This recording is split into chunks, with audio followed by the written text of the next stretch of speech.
nós chegamos à nossa aula de número 100. Eu, professora Elisângela, só estou com vocês há mais ou menos umas 10 aulas, mas o nosso agradecimento aqui a todos os professores da Aula Paraná que conseguiram fazer com que chegássemos até este número, uma centena de aulas para a terceira série, não é? Muito obrigada, meus parabéns e seguimos firmes porque ainda não terminamos, mas vamos terminar com muita garra, muita fé, não é mesmo? Hoje, como eu disse, nossa aula de número 100. E nós vamos continuar a falar da Florbela Espanca, mais um pouquinho dessa poeta portuguesa, ou poetisa portuguesa, que teve uma vida bem conturbada, acabou, que vocês devem ter ouvido na última aula, cometendo suicídio no dia do seu próprio aniversário de 36 anos, não é?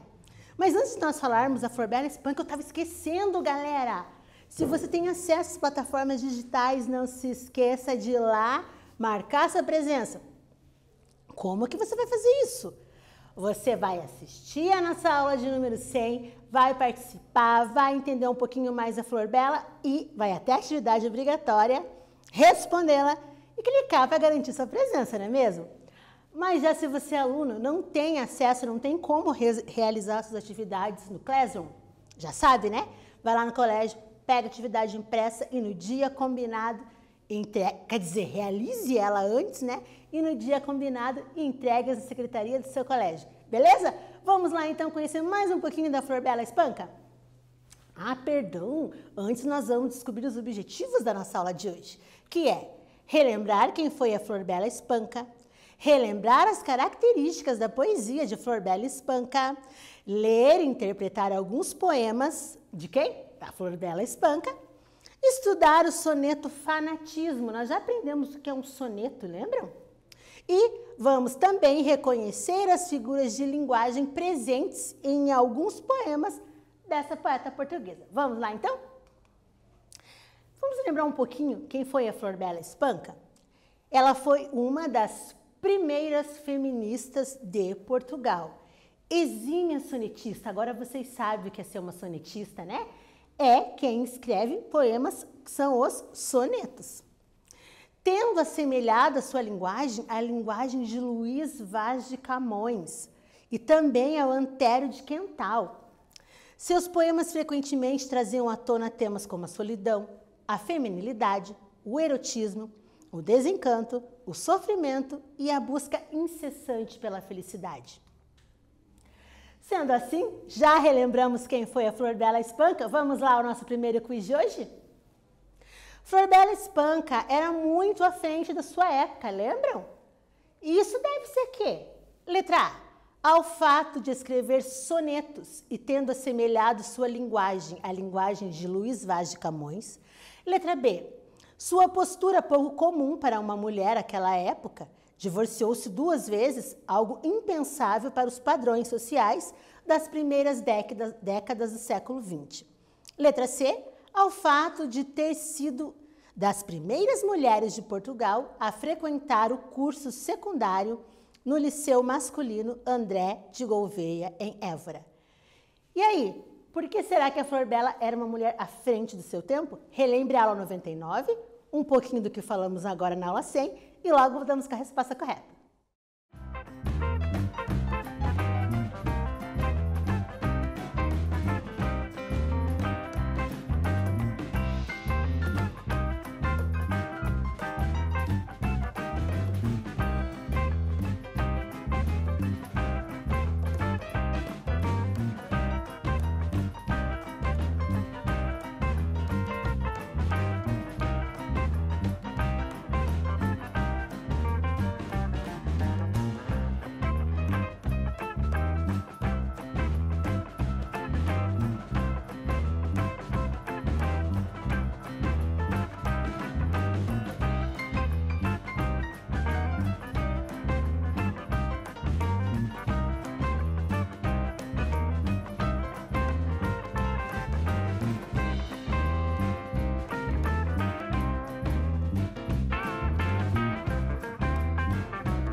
então, por que será que a Flor Bela Espanca era uma mulher à frente da sua época? Porque sua postura, pouco comum para uma mulher naquela época, ela divorciou-se 2 vezes. Isso era algo assim impensável para os padrões sociais das primeiras décadas do século XX. Lembra na aula 99 que nós estudamos o que era um soneto, que a Flor Bela escrevia sonetos? Hoje nós temos mais um soneto da Flor Bela Espanca. Olha lá então, soneto O Meu Impossível. Minha alma ardente é uma fogueira acesa, é um brasido enorme a crepitar, ânsia de procurar sem encontrar, a chama onde queimar uma incerteza. Tudo é vago e incompleto, e o que mais me pesa é nada ser perfeito, é deslumbrar a noite tormentosa até cegar, e tudo ser em vão. Deus, que tristeza! Aos meus irmãos na dor já disse tudo, e não me compreenderam. Vão e mudo, foi tudo o que entendi e o que presinto. Mas se eu pudesse a mágoa que em mim chora, contar, não a chorava como agora. Irmãos, não a sentia como a sinto. Olha então, voltar aqui só um pouquinho. Lembram do que é um soneto? Consegue lembrar? Que ele é composto de 2 quartetos e 2 tercetos. Só para relembrar vocês, a gente já vai falar sobre isso mais um pouquinho. Agora a atividade 1. Minha alma ardente, observe o seguinte verso. Minha alma ardente é uma fogueira acesa. A figura de linguagem presente aqui, qual figura de linguagem? É uma comparação, metonímia, metáfora ou é um eufemismo? Já trabalhamos bastante essa figura de linguagem em nossas aulas. Logo, logo, chegamos à resposta correta.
E então, qual figura de linguagem aparece nesse primeiro verso? Olha lá então, é a metáfora. Porque ela diz assim, minha alma ardente é uma fogueira acesa. Ela está comparando a alma ardente dela com a fogueira acesa, porém sem utilizar os termos comparativos. Ela poderia dizer, minha alma é ardente igual uma fogueira acesa, como uma fogueira acesa. Mas ela não usa esses termos. Pelo fato dela não usar esses termos, estamos falando da metáfora. Atividade 2. Leia o último terceto. O que é um terceto? É uma estrofe composta por 3 versos. Então, olha lá. Mas se eu pudesse, a mágoa que em mim chora, contar, não a chorava como agora. Irmãos, não a sentia como a sinto. O pronome em destaque, este pronome a aqui, ele está tendo a função de pronome. No último verso do poema, ele retoma a qual palavra utilizada anteriormente. Este a, ele se refere ao chora, B, a agora, C, a mágoa ou D, contar. Essa questão está tão facinho, eu tenho certeza que vocês vão arrasar na resposta. Capricha lá que a gente já volta.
E então, descobriram qual a função daquele pronome ali? Vamos descobrir? Então, olha ali, nós temos o verso. Mas se eu pudesse, a mágoa que em mim chora, contar, não a chorava como agora. Irmãos, não a sentia como a sinto. Esse a sinto, está falando de qual palavra será? Letra C, da mágoa. Olha lá, então. A mágoa que em mim chora. Então, ela não gostaria de sentir como a sinto, como eu sinto esta mágoa, ok? Atividade 3. De acordo com o poema, como se encontra o eu lírico? Explique. Temos aqui de novo o poema que eu acabei de ler, o meu Impossível. Eu gostaria de saber de vocês, como que o eu lírico deste poema ele se sente? Pensa lá um pouquinho e logo voltamos com a resposta.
aí, como será que esse eu lírico se sente no poema da Flor Bela Espanca? Vamos descobrir?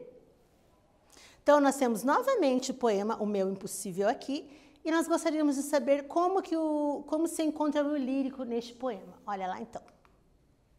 O eu lírico encontra-se angustiado, perdido, e tudo parece incerto e triste, pois guarda uma mágoa muito grande, mas que não pode falar. Mais um poema aqui para vocês estudarem sobre a Flor Bela Espanca. Amor que morre. O nosso amor morreu, quem o diria? Quem o pensara mesmo ao ver-me tonta, ceguinha de te ver, sem ver a conta, do tempo que passava, que fugia. Bem estava a sentir que ele morria, e outro clarão, ao longe, já desaponta. Um engano que morre, e logo aponta, a luz doutra miragem fugidia. Eu bem sei, meu amor, que para viver são precisos amores, para morrer e são precisos sonhos para partir. E bem sei, meu amor, que era preciso fazer do amor que parte o claro riso de outro amor impossível que há de vir. Atividade 4. E aqui, como será que o eu lírico vê o amor nesse poema? Pensa lá um pouquinho e logo chegamos à resposta.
E então, como será que o eu lírico vê o amor nesse poema? Então, nós temos aqui os dois tercetos, a partir de metade para o final do poema, que diz assim, ó. De acordo com os dois últimos tercetos, é possível, inferir que o amor não é eterno. Ai, que triste! Ele morre. Mas vem outros, e é preciso não se deixar entristecer para que outro amor aconteça. Olha que legal, Flor Bela! Não é à toa, né, que a mulher era a poeta da sua época. Presta atenção nos conselhos dela. Atividade 5. Qual é o tipo de rimas que encontramos no poema? Vocês lembram que na aula anterior, na aula 99, nós trabalhamos sobre a classificação das rimas, lá A, B, B, A. Lembra um pouquinho? É sobre isso que nós queremos saber deste poema, ok? Logo, logo voltamos com a resposta.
E aí, vocês conseguiram lembrar dessa aula? A aula que nós falamos sobre a classificação das rimas?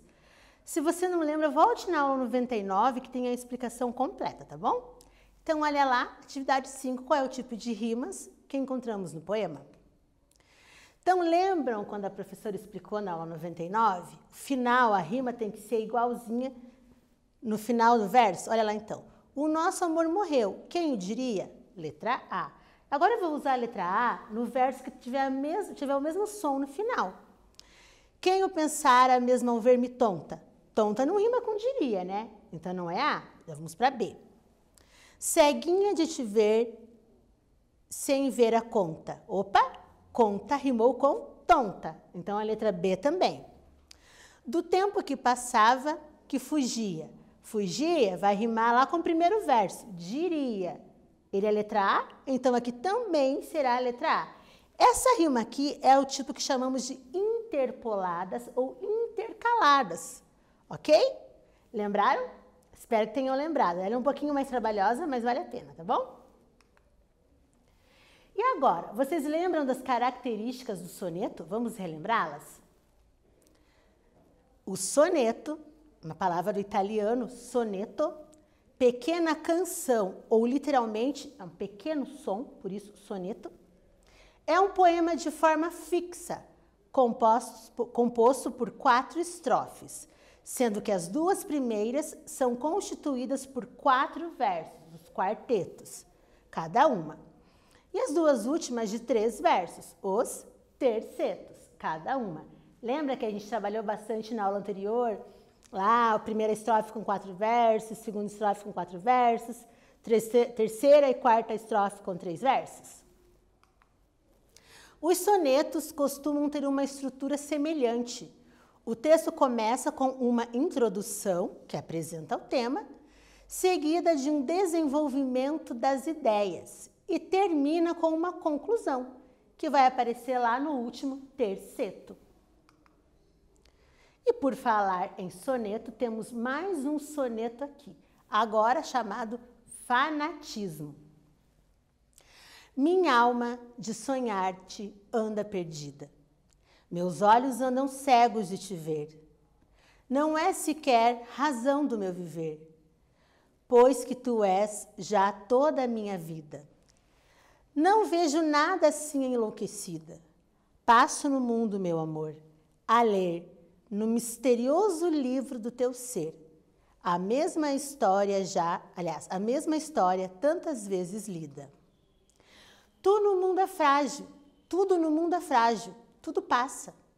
Quando me dizem isto, toda a graça de uma boca divina fala em mim. E olhos postos em ti, digo de rastros. Ah, podem voar mundos, morrer astros, que tu és como Deus, princípio e fim. Atividade 6. Nos versos de fanatismo, o eu lírico se declara profundamente apaixonado. O próprio título do poema alude para esse afeto cego, excessivo, que arrebata o sujeito poético. Aqui, ele reconhece que no mundo há muitos que dizem que os sentimentos são transitórios e perecíveis, mas sublinha que o seu amor, ao contrário do que afirmam, é.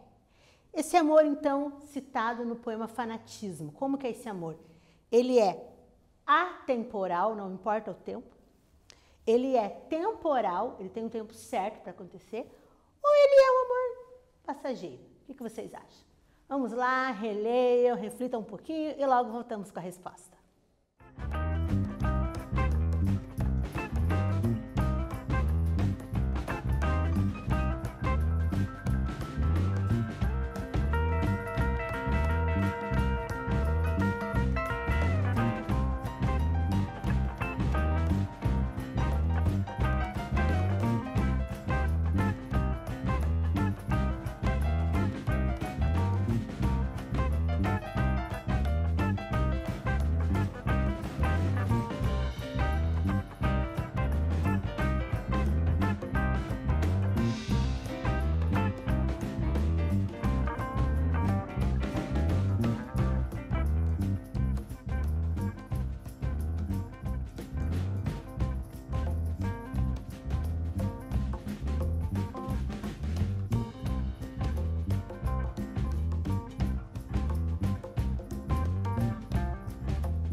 E então, chegaram à resposta correta, vamos ver qual é ela?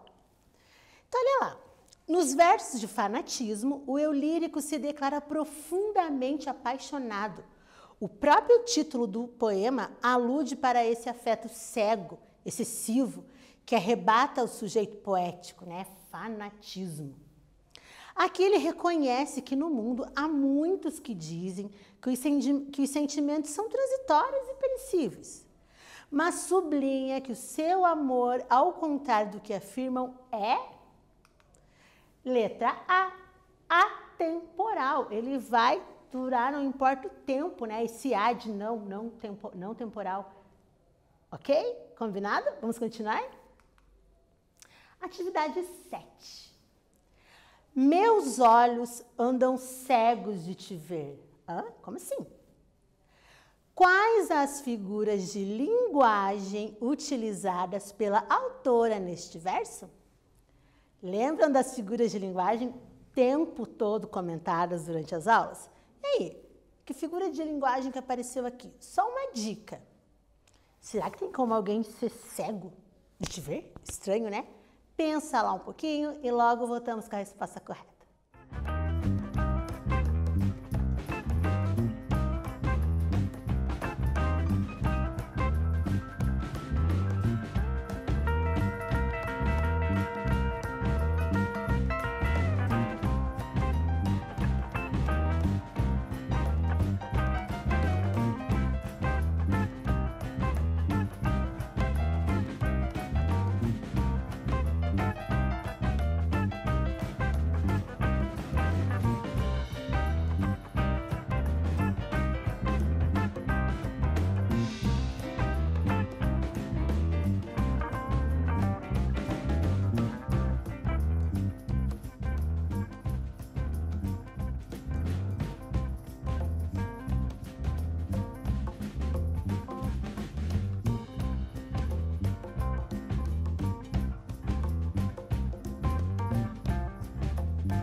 E então, descobriram quais foram as figuras de linguagem utilizadas neste verso? Vamos a elas? Então, olha lá. Meus olhos andam cegos de te ver. É poético, é bonito, né? Quais são as figuras de linguagem aqui, então? Metáfora e antítese. Metáfora nós já falamos várias vezes nessas últimas aulas, né? Que é o quê? É fazer uma comparação sem usar os termos comparativos. Então, ele está ali comparando. Ó, meus olhos andam. É como se meus olhos andassem. Ele não fala assim, ele já fala direto. Meus olhos andam. E por que antítese? Antítese é aquele joguinho lá, então, ó. Cegos e contrário, digamos assim, de cegar é ver, né? Então, por isso, a antítese. Ok? Podemos continuar? Vamos lá, então? Chegamos a mais um quiz. O que esse quiz traz pra gente hoje? Mais uma pergunta sobre soneto. A gente está insistindo tanto porque a gente quer saber se vocês estão entendendo o que é um soneto. Relembrando que a Flor Bela Espanca é uma exímia sonetista. Tanto que nós trouxemos vários sonetos dela, né? Ela escreve muito bem esse tipo de poema. Então, olha lá. O soneto, letra A, ele é composto por apenas uma únicazinha estrofe. Letra B, ele é composto por 4 estrofes com a mesma quantidade de versos, será? Letra C, ele é composto por 2 quartetos e 2 tercetos? Ou a letra D, ele é composto por um único terceto e 2 quartetos? Que atenção, ó, por um terceto, então, pensa comigo lá, o soneto começa com 3 tercetos assim e depois ele vai para 2 quartetos, será? Olha um pouquinho a estrutura do soneto que você chega à resposta correta. Vamos lá então que eu aguardo vocês com a resposta.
tenho certeza que vocês prestaram muita atenção na nossa aula, que vocês já estão preparando os sonetos de vocês.